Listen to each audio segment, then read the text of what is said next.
than they had voters. Now, how simple is that? A similar vote dump occurred in Wisconsin at 3:42 a.m. This is 3:42 in the morning. In fact, when I went to bed that night, everybody was calling, "Congratulations, you're up 600,000 votes in Pennsylvania." Across all of the key swing states, there were impossibly low rejection rates. You saw that. For mail-in ballots, drastically less than the historic norm.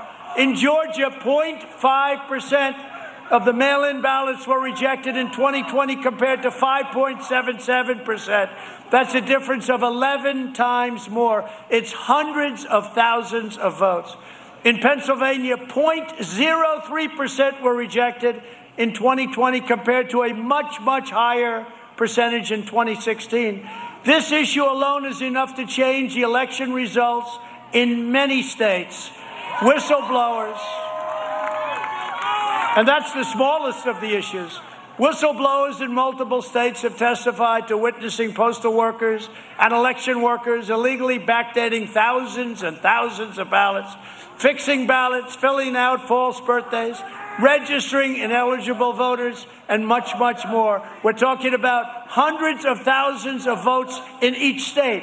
In Arizona, a sample of 100 ballots reviewed by a judge found that a very small percentage of these ballots, very small, but when you look at it, turned out to be very large. It was tens of thousands of votes, more than we would have needed to win Arizona.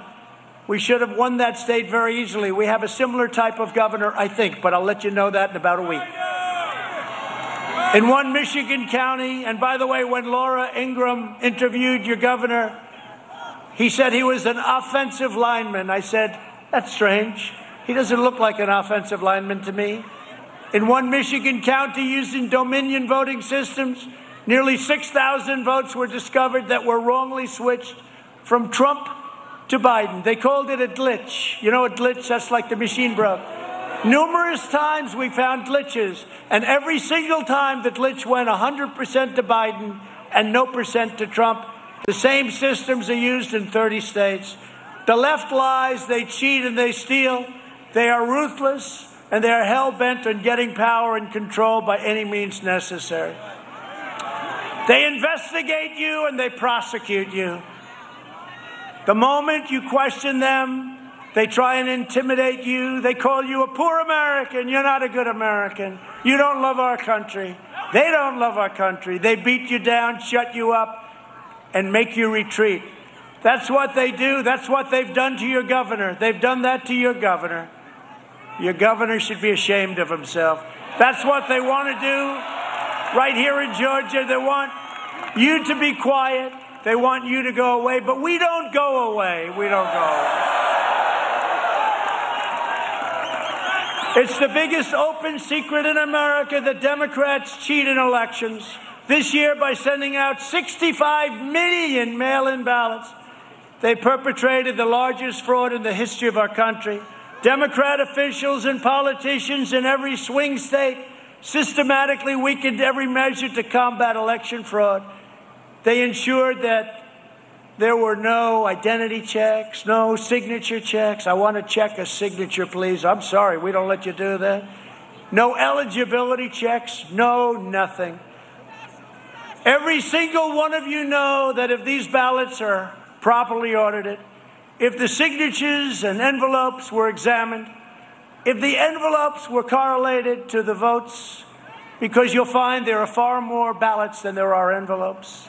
All you have to do is count them up. How many ballots do you have? How many envelopes do you have? And if the voter rolls are studied, in other words, studied to check the signature, Ms. Smith, oh, it's a totally different signature from 2 years ago, from 6 years ago, from 10 years ago. What's that all about? We will find that hundreds of thousands of ballots were illegally cast in your state and all over the country, by the way. More than enough to give us a total historic victory. This is our country that they are and you know this and you see it, but they are trying to take it from us through rigging, fraud, deception, and deceit. That's what we saw in the election.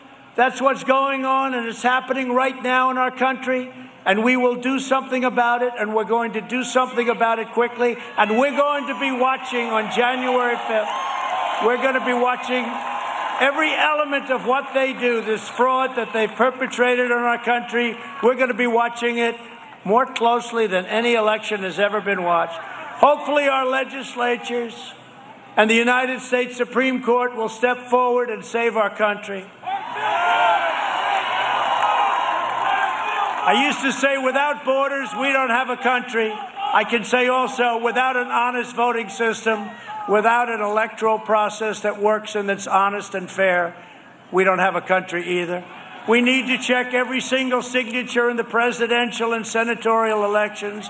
And right now, we have to get out to vote for David Perdue and Kelly Loeffler to show the radical left that we will never surrender. We will only win. We're going to win. We always win. Somehow we find a way to win. Now is not the time to retreat. Now is the time to fight harder than ever before. So don't listen to my friends. Just go out. Just go out. And you know what they're saying? They're saying, we want you to fix the system. We're going to fix the system. But the system will be fixed when these people get in. They'll get in and we'll fix the system. Because we're all victims. Everybody here, all these thousands of people here tonight, they're all victims, every one of you. The next great victory for our movement begins right here on January 5th. And then we are going to win back the White House. We're going to win it back. And we're going to take back the House in 2022. And then in 2024, and hopefully I won't have to be a candidate, we're going to win back the White House again. A friend of mine said, oh, don't worry about it, sir. You're way up in the polls. You'll win in 2024. I said, I don't want to wait till 2024. I want to go back 3 weeks. We're thrilled to be joined tonight by some real friends of all of ours, Representatives Doug Collins, who's fantastic. And by the way, I got to tell you, as you know, he and Kelly had a great primary, a very strong primary.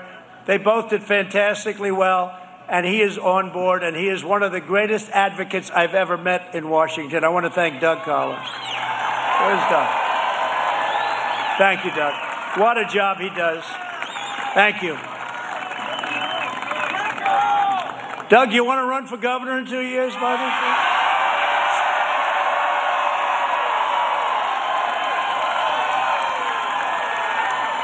Yeah, good-looking governor.